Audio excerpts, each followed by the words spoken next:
Hello everyone, I'm here to do a redo of a really old video that I have on my channel, probably one of the oldest videos I have on my channel, from about 2 years ago when I started to do collection videos for specific groups. This was the very first one I ever did, and I don't really like that video, so I'm thinking that I really want to redo it because it was just, I was getting used to filming, and so a lot of the stuff I said was really awkward, and also my collection for this group has changed, and also I'm out of ideas. So this is perfect because I just thought I'd share my collection for the Brown Eyed Girls again because I do have a couple of new things that I didn't have a couple years ago. And yeah, let's just get right into it because I know this is going to be a long video because I won't be able to shut up about the Brown Eyed Girls because I just love them so much. So we're going to start off with their first full-length album, their debut. This is Your Story. Probably my second favorite album of all time from them. This one has just so many good songs in it. Second, their debut song, Come Closer, is really good. Far Away. And then number 4, String, is really good. 1, 2, 3, 4, Timing, all fantastic songs. I recently got into this album again. I was looking for live performances of some of the B-sides, and their performances for Second, and there's even one for Far Away that I found. There's exceptional, so you guys really need to check that out. All the way back from 2006. And then this is one of the new items that I've gotten from them. This is the repackage of the album. It looks exactly the same as the old one, but it is different, and I know it's different because this is the 2 CD version. This comes with the second CD, and it has the new song Hold the Line with Cho PD that they did. And then it also comes with 2 remixes of Second, and then instrumentals for Hold the Line and Second, which, that's nice. Is it worth buying a whole album for? I don't know, but it is if you're a huge Brown Eyed Girls fan like me. So, got the repackage as well. That was one of the last things I really needed to get from them. We then move along to their second full-length album, Leave Miss Kim, released in 2007. This is probably the least known album from the Brown Eyed Girls. They don't really acknowledge this album at all anymore, and none of the songs were really that big, aside from Oasis. Oasis is like that summer song. It has the title track I Got Fooled by You, but I prefer the song track 3, which is actually called Leave Miss Kim. I prefer that song to that, but I think Oasis is the best song on the album for sure. Yeah, give this a shot if you like their first album because this is a really underrated release. And then we move on to some mini albums. I believe I can't remember which one comes first actually. So I'm looking at the dates on them. Which the first mini album is this one, With Love, Brown Eyed Girls, and we've moved to 2008, and this is the album that got them their first win with the song Love. Really, really, really nice album. Love Action is a fantastic song. Brought it back, featuring Cho PD again. This one I remember I had the hardest trouble, or the most trouble purchasing. I found it for a good price from someone. It was so long ago, 3 years ago maybe. I think it was Reddit. Someone was selling it on Reddit. I got it there. But yeah, really nice album. Meaningful album too. And then their second mini album, My Style. Yes, I remember the title. And this one's really good too. I think this is like overall a better album than the With Love, just because the B-sides I like more. It has You, which is a really, really nice song. The title track, Ochota, famous song that they still perform sometimes, occasionally. I think they did like when they were on Weekly Idol for the most recent Revive promotions. They were dancing to that. And then actually track 4 I like a lot. It's a bit of a slower song, but it really, if you know Lovely's Destiny, this is like the ancestor of Destiny, and this actually does contain the My Style song as well. But what they did is track 6 is not actually 3 minutes 49 like it says. It's actually like 12 minutes or something, and if you let track 6 play after 4 minutes and you let it play for like 3 more minutes, it's 3 minutes of silence, and then suddenly My Style will play. So that's a nice hidden track on this album.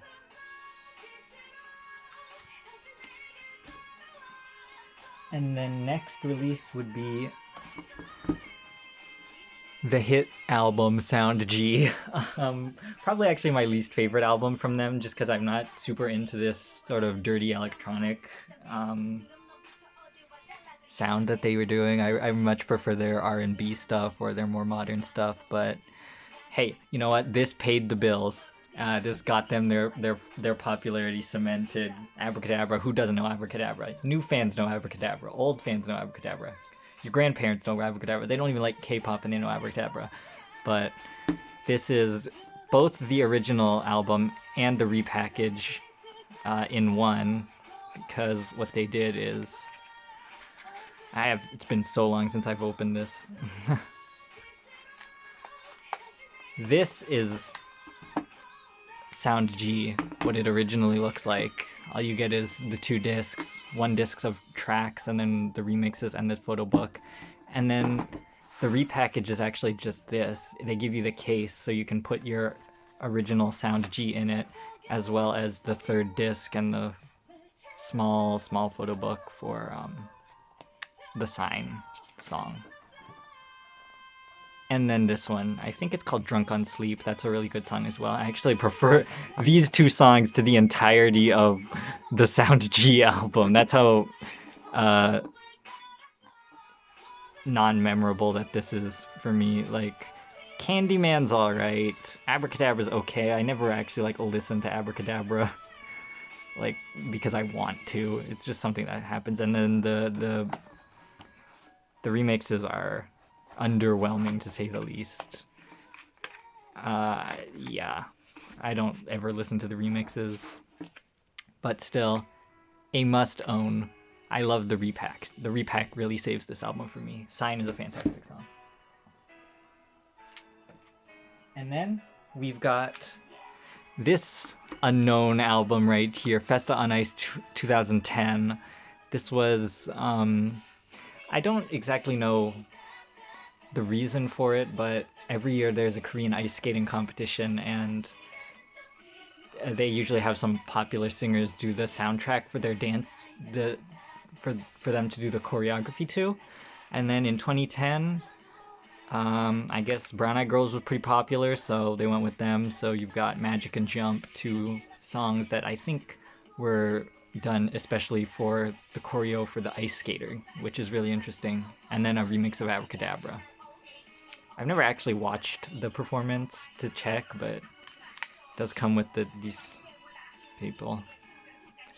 I don't know, I think that's Kim Yuna, who's like a super famous ice skater in Korea.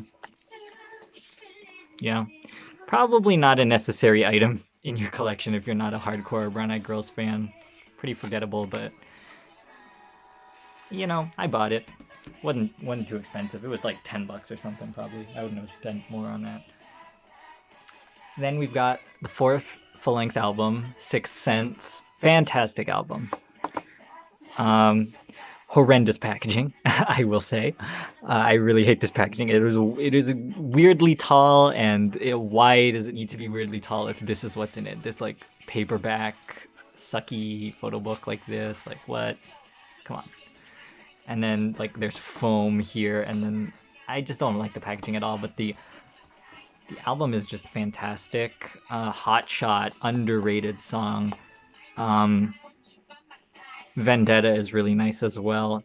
This track right here, the one in Korean, An Inconvenient Truth. Super great song. Really reminiscent of Sunny Hill's Pray. So yeah, this is a really good album. I would buy it for the music, not for the packaging though.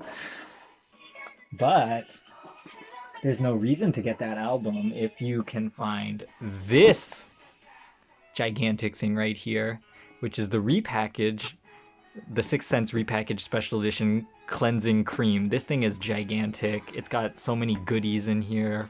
It's got a calendar. It's got like I don't even remember what's in here, like detachable photo book and a DVD and like a letter envelope with like cards in it or something. I can't even remember. I'm not gonna open it up because it's a pain. But there are unboxings of it on YouTube, so you can go check it out.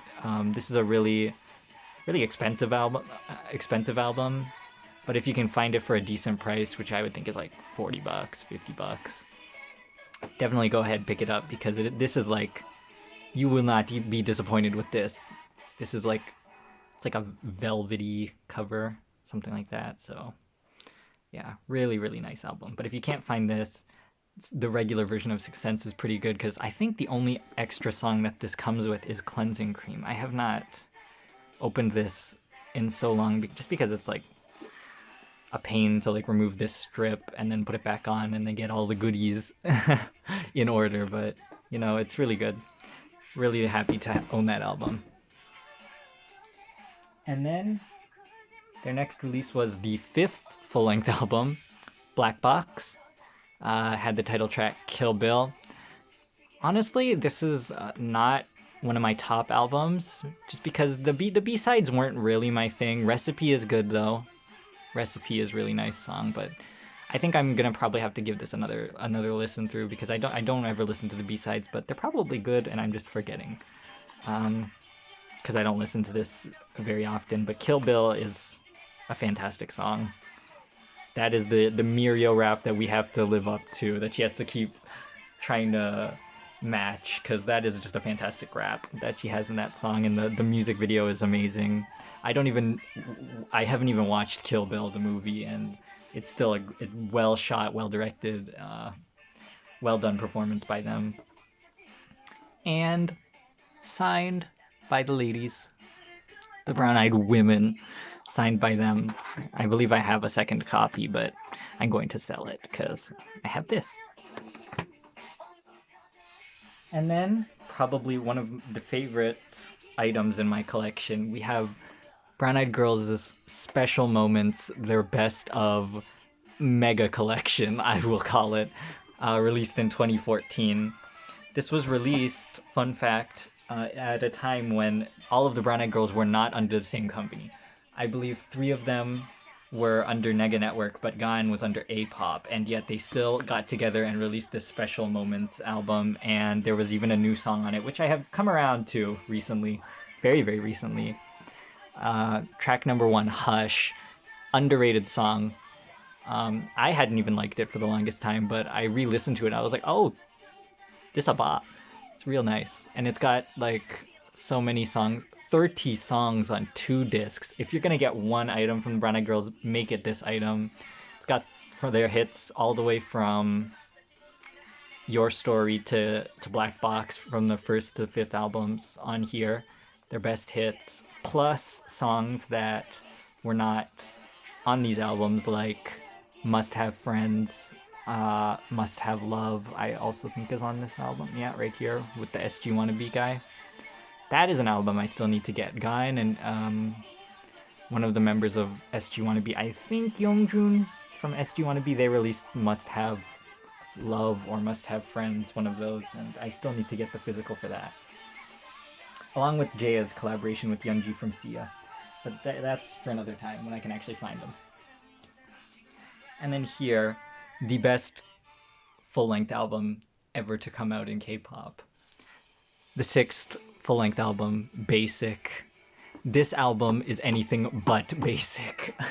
Every single song is a 10 out of 10. I cannot stress enough how flawless this album was, and the fact that it was slept on so much. There are 2 types of people in the world: those who love this album and those who haven't heard this album. Because like, if everyone heard every single song on this album, you cannot deny how good it is. Like that's how good these tracks are. Time of Ice Cream, Wormhole, Wave, New World, Brave New World, Obsession. I forget what this one's called. Light Atomic. I think this is Dice Play, Fractal. Every single song is good. You cannot go wrong with this album. This is my favorite K-pop album that I own. It's just that good. Well, aside from maybe one, but this is my favorite full-length album. It's just the most cohesive release that I have ever heard. And, you know, sometimes you just sit back, you put this album in your car, you play every single track. You don't have to skip nothing. It is just an experience that I wish more people knew about. Please listen to this.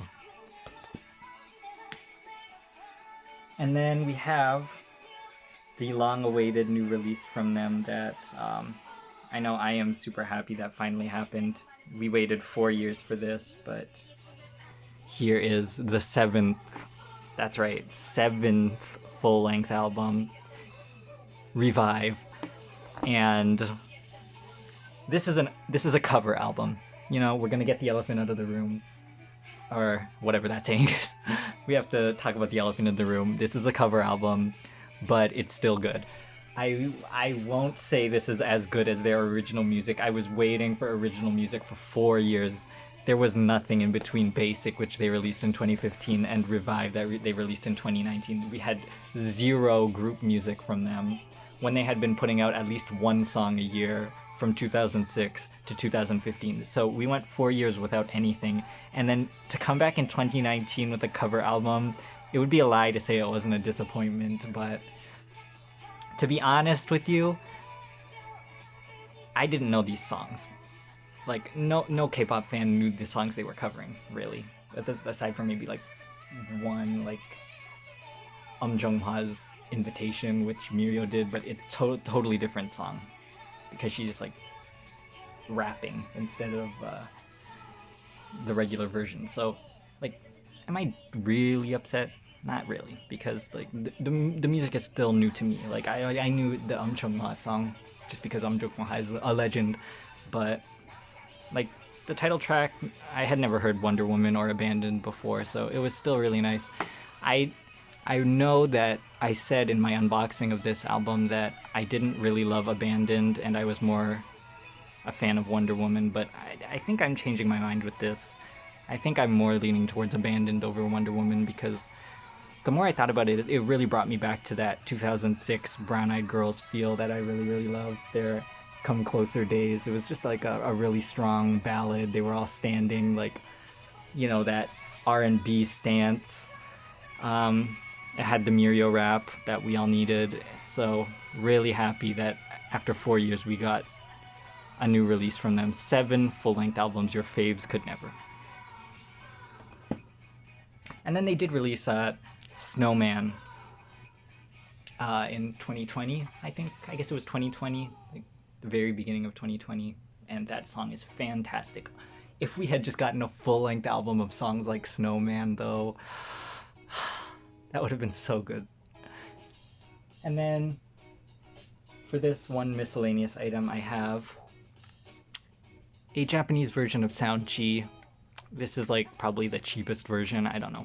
I accidentally purchased this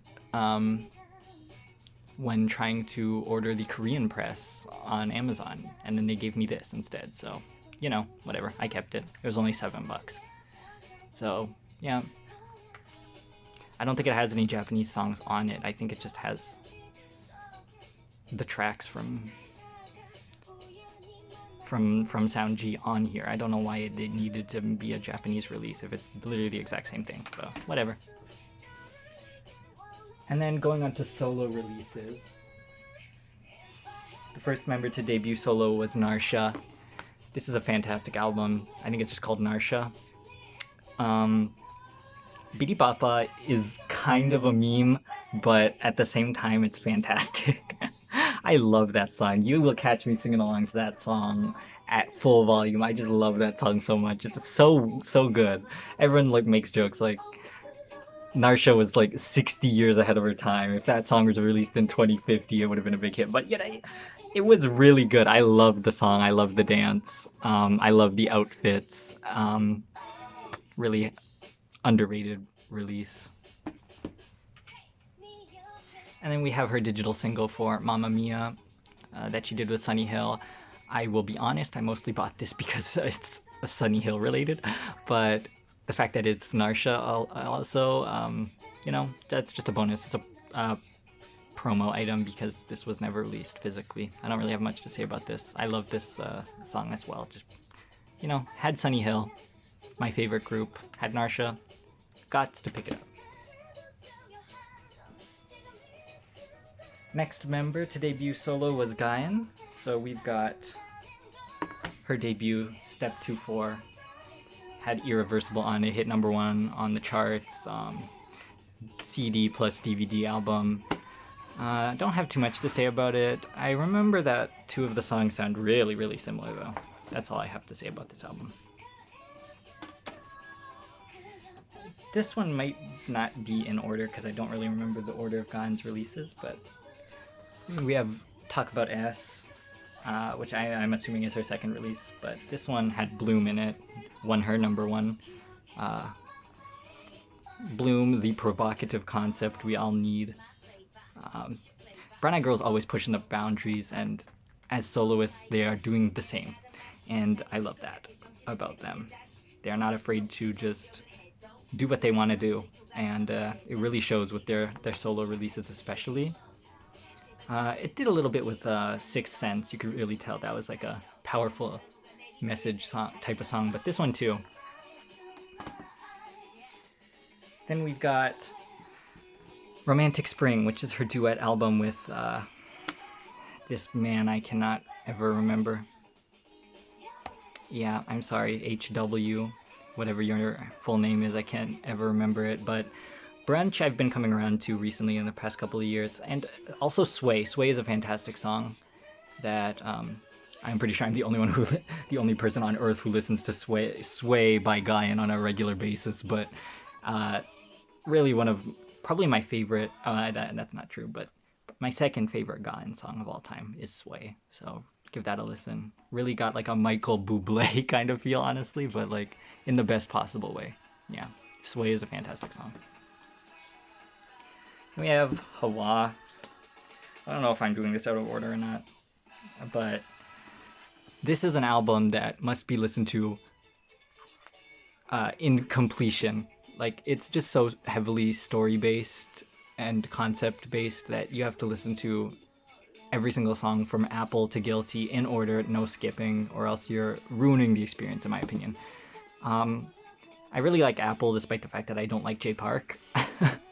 But I think it was a better song than Paradise Lost. Paradise Lost is a little too organ heavy. I don't know. I don't really care for it. It's not something I'd ever casually listen to, but I appreciate what she's trying to do. Apple is really the standout track for me on this one. Photo Book was disappointing as well. But it doesn't matter because then she released Truth or Dare, and this is probably my favorite release from her. The song with Bumkey that she did, FU, is one of my favorite K-pop songs of all time. Just, she continues to push the boundaries. She continues to not care about anything, and it's just an insanely good song. And then Truth or Dare is a really good song, honestly, as well. The MV is trippy as hell, but I really recommend listening to that. And then she has her duet song with, or she features Joe Kwan on Q&A, which is funny because they were on We Got Married Together. Really, I really love this album the most of hers. It's just a really, really fantastic album. And then we come to End Again. It had Carnival on it. This is, I believe, it's a mini album, but I thought this was going to be part 1 of her full-length album, but this was released in 2016, and it's 2020, so yeah, let's just call it a mini album, and if she releases a part 2, then that's just another mini album, because y'all can't release half of an album in 2016 and then the other half in 2020. That's not how this works. God, I love you, but that's not how this works. And Carnival was really nice though. Um, it's a shame it didn't chart very well in comparison to her other stuff. Um, I actually really like Carrie as well, even though it's not a full song. But yeah, shame. We need more from her because the music video for Carnival was really good, and if she was planning to continue that storyline, then I think it would have been really, really good. But she did have her reasons for not continuing, so you know I respect that. And then next we've got Mirio's album, Mirio aka Joe Honey. I've been coming around to this album too. Like a couple of years ago, I was like not actually like that much into most of this. I won't say that. There's like a lot of songs that I wasn't really into, and I thought I just didn't like, or I thought they weren't good at all. This album is one of them. I didn't like this album when I bought it. I will be honest, but I bought it because it's Mirio, and it was like $5 or something probably.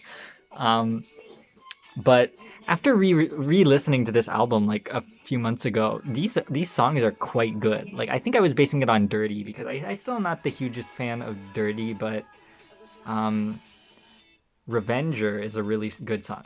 The reason I actually re-listened to it because I saw Kunta, who is the singer for Rude Paper. He did a Bob Marley song on I Can See Your Voice, and he mentioned he was in Rude Paper, and then I remembered that Rude Paper was on this album, so I gave Revenger a listen. I was like, whoa, this is good. And then I was like, well, I'll listen to the other tracks as well. And then Let Go, which features Narsha, also really good. I was like, whoa, maybe I was underselling this album. I actually really like this album. I think it's a quality release. Wish she could put out another physical because she's got some real nice songs that she's putting out more recently. She did like a song called Freedom, which I really enjoyed, and then she has a song off her Yellow album called Gran Canaria, which is so good. Freedom and Gran Canaria, like those are some really good songs. I know she has some digital singles out there. Same with God. There's a digital single for her song A Tempo, which I'm gonna plan to get because it's not too expensive. But the whole COVID thing is restricting the amount of purchases I can make. So once things stabilize and I will be able to purchase more from South Korea, especially, then I will look into getting A Tempo because it's not too expensive and it's a digital single. So I want to get it before it gets out of stock because then I probably won't be able to find it anywhere. But yeah, underrated album right here. I'm losing my voice, jeez. And then, but that's okay because we're down to the last album, which is Jaya's album, Just Jaya. And you know, I think I'm just in a situation I was with Mirio's album a couple years ago where I could not tell you the last time I have listened to this album, to be quite honest with you. I don't remember any single track on this album aside from Days and Nights, which I know is a decent song. I like that song. I'm more into Jaya's new stuff. She put out I think a maxi single recently, Dear Rude. That is a fantastic song. It features Cheetah. And then she's been putting out really, really solid releases. Bad Girl with Jung Yup is fantastic, and Island of Tears is one of my favorite K-pop songs of all time. So yeah, I'm just more into her recent stuff, but maybe I'm in just in the same place as I am with Mirio, and I just need to give this album a re-listen because I actually did the same thing with Narsha's album like a few weeks ago. I re-listened to Narsha's album, and there were some B-sides that I was like, oh, I didn't remember them being this good. So probably it's the same with Jaya's album. I'll give it another listen, and it's probably better than I remembered, and I've just forgotten. So yeah, and I know Jaya. Does Jaya have digital singles? She has a collaboration with Sia from Yeonji from Sia. Sorry. That has a physical all the way back from like 2006 or 2007, so eventually I want to find that and pick it up, but yeah, now's not the best time for buying K-pop, but you know, I've talked about the Brown Eyed Girls for about half an hour without stopping, so if you somehow managed to make it to the end of this video, wow, thanks a lot. And that's not sarcastic. It sounded sarcastic, but like, wow, thanks so much for listening to me ramble about the Brown Eyed Girls. honestly, this is more for me just to get my thoughts out because I don't have no one to talk about K-pop with. So if I can, like, this is like a therapy session for me, just to get out everything I've been wanting to say about my get out my inner monologue of K-pop. Uh, it's really nice to get my feelings sorted out towards these songs and albums, and I was just I know a lot of you know what, I can't even say that, but I was not satisfied with my last Brown Eyed Girls collection video, so I wanted to make like a 2020 update just to show where I am. I believe this is a full collection of group releases and solo releases that were like sold in a retail fashion, not counting like digital singles and stuff like that. I believe this is a full collection, aside from the SG Wannabe collaboration, the Sia collaboration, and Japanese albums, but I'm not interested in purchasing the Japanese albums. I know there are some Japanese versions of Sign and other, probably a DVD plus CD version of Sound G out there, but I'm just not interested in picking those up. So I think this is where my collection's gonna sit at for the foreseeable future, unless they release a new album, which probably won't happen until 2021, let's be real. At the earliest, 2021 at the earliest, but aside from those collaborations and a tempo from Gain, I don't see myself purchasing any new Brown Eyed Girls items. But I'm really happy with what I have, so let me know in the comments if you, what items you have and your favorite items that you have for Brown Eyed Girls. I'd love to hear it, because it's hard to find some Brown Eyed Girls collectors these days in the 2020s, let's say, considering that they are the oldest girl group that is still active. Yeah. So I would love to chat with you about Brown Eyed Girls, so leave a comment down below and I will be more than happy to chat with you about them. But I have spoken for way too long, my throat hurts. I'm gonna let you guys go, I won't keep you any longer, so thank you once again for watching, and I'll see you in the next video. Probably going to redo my tiara collection or something next, because I also hate that video. So that's it from me. Thank you once again. See you in the next video. Bye bye.